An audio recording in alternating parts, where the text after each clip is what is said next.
For the first time, the 144 Seraphim decodes every verse of the Emerald Tablets in this new Divine Codex, a codex originally brought here by the Melchizedek order, by way of the solar gateway to help expand the consciousness of man.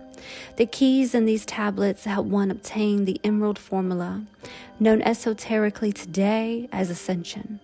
This formula is spiritual alchemy of transforming flesh into light. The Christos is the sapphire breath of life, denoted alchemically as blue. It anoints the earthly body, denoted alchemically as yellow.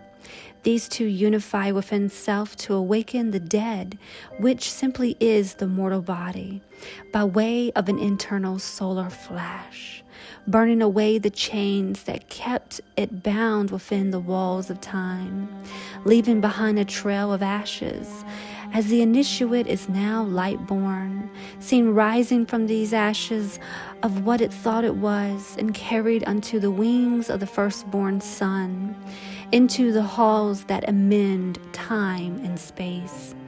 This is seen as emerald because yellow and blue makes green. The Emerald Tablets last were seen publicly on display in the Library of Alexandria prior to its burning. Every 36,000 solar years, which is simply 100 divine years, the gateway into God's space becomes open to allow the breath of life from the dweller of the one mind to then emit through the halls and into the aeon of night below. This opens the doors into the halls by unsealing the hidden tombs of the Grail kings and queens. Awakening they become as the chalice becomes filled with the light-giving light, flipped over to then become poured like honey onto the walls of time. Honey sent as light codes raining down from all suns within time-space to then awaken their starry nights with the rattle of Earth's heart. These are the masters to be that walk as man, but are now commanded to rise and transcend within the watchtower, to awaken and become into the halls, so they can then become anointed as starry nights of the one round table of God. You hear it, you feel it calling. But before one can become anointed, they first must become born. This is the rattle that you feel within you. What this is the glory birthing. Do not deny it, because it is time for you to become one with your true divinity. The time has come for the original teachings of the Emerald Formula to no longer become hidden. However, one must first become free of dogma and ego, centered and intuitive, to gain access to these keys. Hermes Trismegistus was known since the time of antiquity as the thrice great scribe of the gods. When we speak of the term gods in this context, we mean the realm of which the vibrational energy is that of one's God self. This can be seen today esoterically as your ascended essence, known as your higher self. It is due to his accessibility of that degree of energy and delivering it into this degree of energy known as the material plane that he was vested with the fountain of wisdom.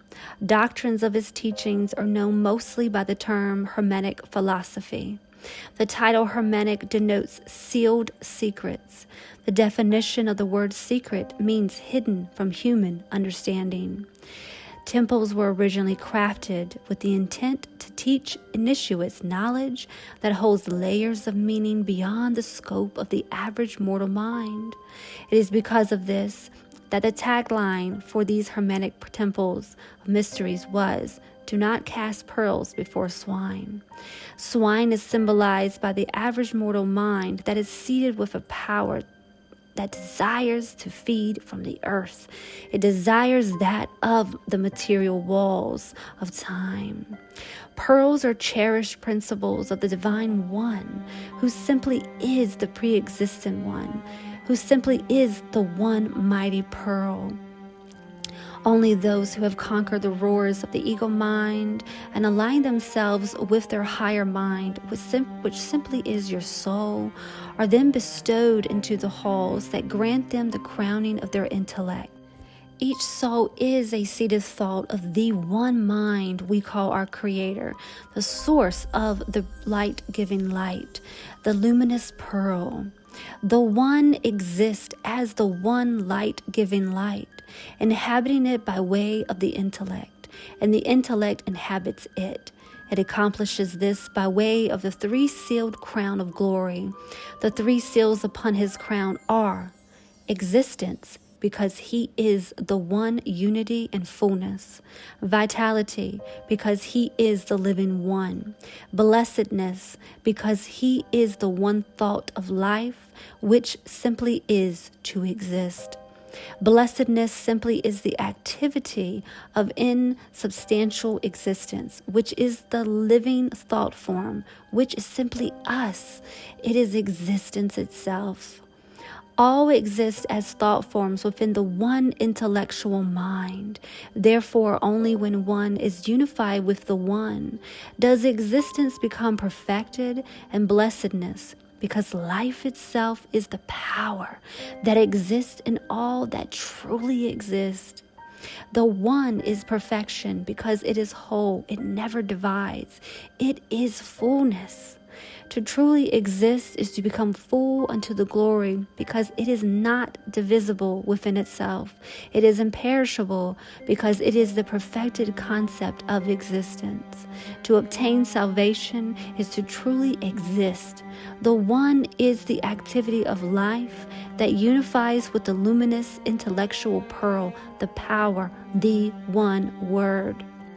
And all three are the seals of the crown of glory, for it is the divine will, which is simply the one word.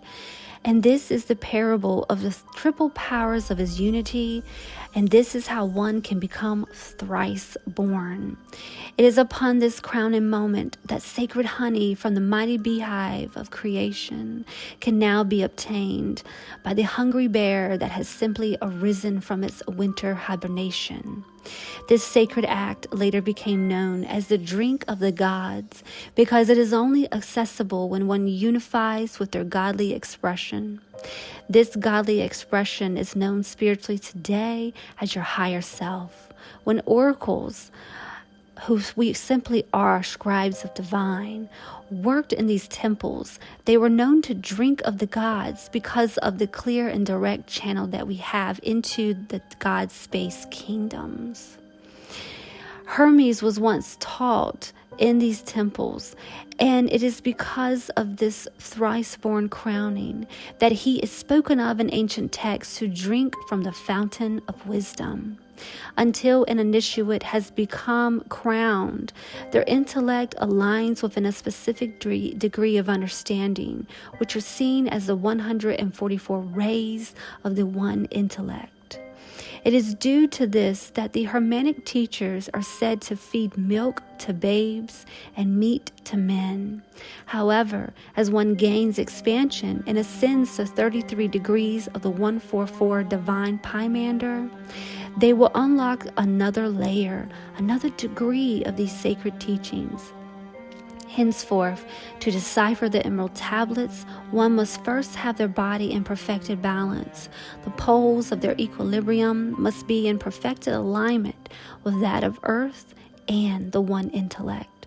Until then, one can only access stale bread that sits upon the tabernacle table, laced with poisoned yeast that veils the mind, signals its transmitters to emit scientific ways of thinking that the emerald tablets is about the alchemy of materialized elements instead of the alchemy of one's soul.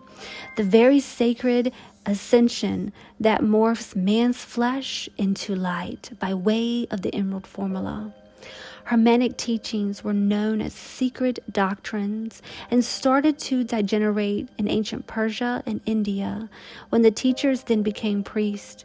It was upon this moment in time that they started to blend philosophy with theology. Its birth is known today as occultism. It is due to the superstition and misunderstanding of the origins of occultism that teachings of the secret doctrines became hidden, except to those with the ears of understanding. When the Christian church rose into power, its leaders began to hunt the masters and the students of these doctrines with the intent to silence them by way of fire and sword.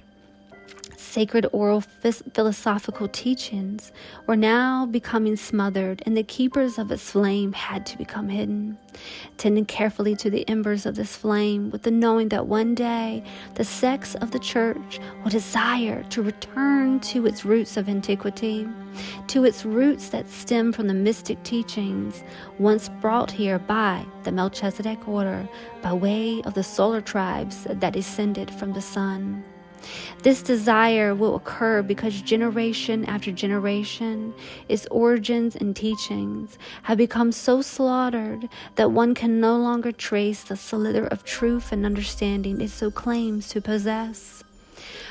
Over these generations, so too have degrees of the secret doctrines become written and published, hidden by mask of alchemy and astrology, coded by vibration in such a way that only souls bestowed with the keys of understanding can unlock the door that leads into the hallway of wisdom where the records are kept. One may ask, why did these masters become silent? And the answer I give you is that they understood the importance of the Hermetic principles at play here. They applied the mental law of neutralization with the principle of rhythm. Everything flows in and out. Everything has its tides. All things rise and fall. The pendulum swing manifests in everything. The measure of the swing to the right is the measure of the swing to the left. Rhythm compensates. The deeper the fall is into the darkness, the higher the peak touches the light.